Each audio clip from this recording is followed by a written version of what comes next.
नमस्कार छात्रों, पुनः हम आज आते हैं टॉपिक संधि पे। तो संधि जो है चल रही थी व्यंजन संधि, और व्यंजन संधि में हम कल एक संधि पढ़ चुके थे स्तुत संधि, और दूसरी संधि आपको पढ़नी है स्तुत संधि, और जिसका सूत्र होता है, इसका सूत्र होता है, ये इसका सूत्र है, ये इसका सूत्र है, और इसका सूत्र होता है, क्या होता है पहले में अगर देखेंगे, समझने की कोशिश कीजिएगा। सकार या तावर, दूसरा है आपका सकार या टावर।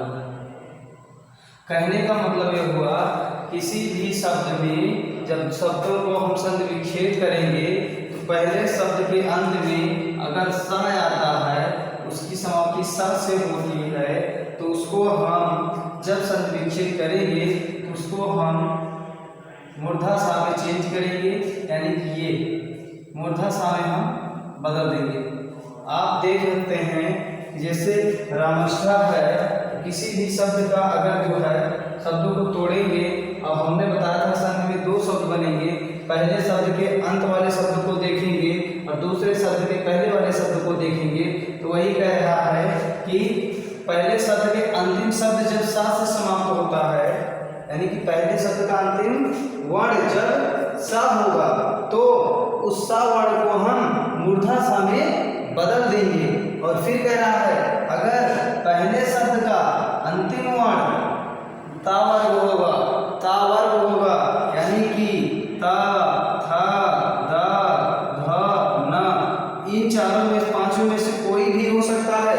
यदि ता वर्ग का ता, था, दा, ध ना होगा तो उसी हिसाब से उसको हम बदलेंगे टा वर्ग में, टा, ठा, ड, ढा और अड़ा में। कहने का मतलब ये हुआ, जब पहले शब्द का अंतिम शब्द ता होगा तो इसमें भी जब इसको हम बदल देंगे तो अक्षर हम क्या लिखेंगे, वहां पे ता ना लिख के टा हम लिखेंगे। उसके बाद अगर पहले शब्द का अंतिम अक्षर जो वर्ण होगा वो था होगा, तो हम जब उसको बदलेंगे तो बदले हुए रूप को क्या लिखेंगे, था लिखेंगे। उसी हिसाब से अगर तीसरा वर्ण जो होता है, यानी कि शब्द का अंतिम वर्ण अगर दा होता है पहले शब्द का, तो दूसरे शब्द का हम अब क्या करेंगे, जब उसको चेंज करेंगे तो ढा में लिखेंगे। तो इस हिसाब से हमारी संधि बनेगी। चलिए अब हम एग्जाम्पल पे आते हैं। एग्जाम्पल में आइए, सकार का मतलब होता है किसी भी शब्द का अंतिम, किसी भी शब्द का अंतिम वर्ण सा पर खत्म हो, यानी कि सा होना चाहिए। और शकार का मतलब किसी भी शब्द का अंतिम वर्ण दूसरे शब्द का क्या हो, दूसरे शब्द का अंतिम वर्ण अगर शुरुआत होती है किससे, सा से। कहने का मतलब ये सा होगा चेजिस में। चलिए हम इस हिसाब से समझ सकते हैं कि साकार और शाकार। यहाँ पे लिखेंगे ता, था, दा, धा, न। यहाँ पे लिखेंगे टा, ठा, डा, ढा, अड़ा। अब आप देख सकते हैं, सकार का मतलब किसी भी शब्द, पहले शब्द का अंतिम वर्ण जब साकार होगा, सा से समाप्त होगा। आप छोड़ दीजिए, इसे कार से कोई मतलब नहीं, आप समझ जाइए। अगर पहले शब्द का अंतिम वर्ण सा होगा तो उसको हम कौन सा सा लिखेंगे, मूर्धा सा लिखेंगे। ये सा नहीं लिखेंगे जब संधि विच्छेद होने के बाद। संधि विच्छेद तो ये करेंगे, जैसे रामष्ठा है, रामष्ठा है, रामष्ठा में जब संधि विच्छेद करेंगे तो रामस धन षष्ठा होगा। इसलिए होगा क्योंकि ये स्तुत संधि है, व्यंजन संधि। उसके बाद देखेंगे, अगर पहले शब्द का अंतिम वर्ण ता होगा तो ता के स्थान पे हम टा लिखेंगे। अगर पहले शब्द का अंतिम वर्ण था होगा तो था के स्थान पे हम ठा लिखेंगे।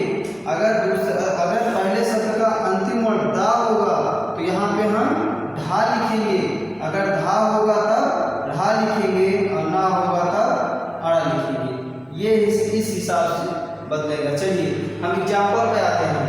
एग्जाम्पल पे कह रहा है कि रामष्ठी कते, रामष्ठी कते।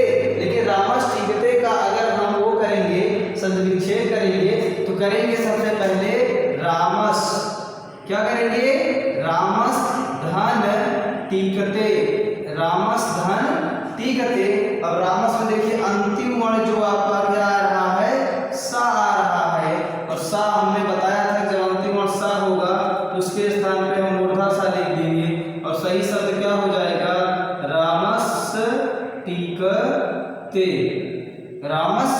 लिखते ये पूरा शब्द बन गया।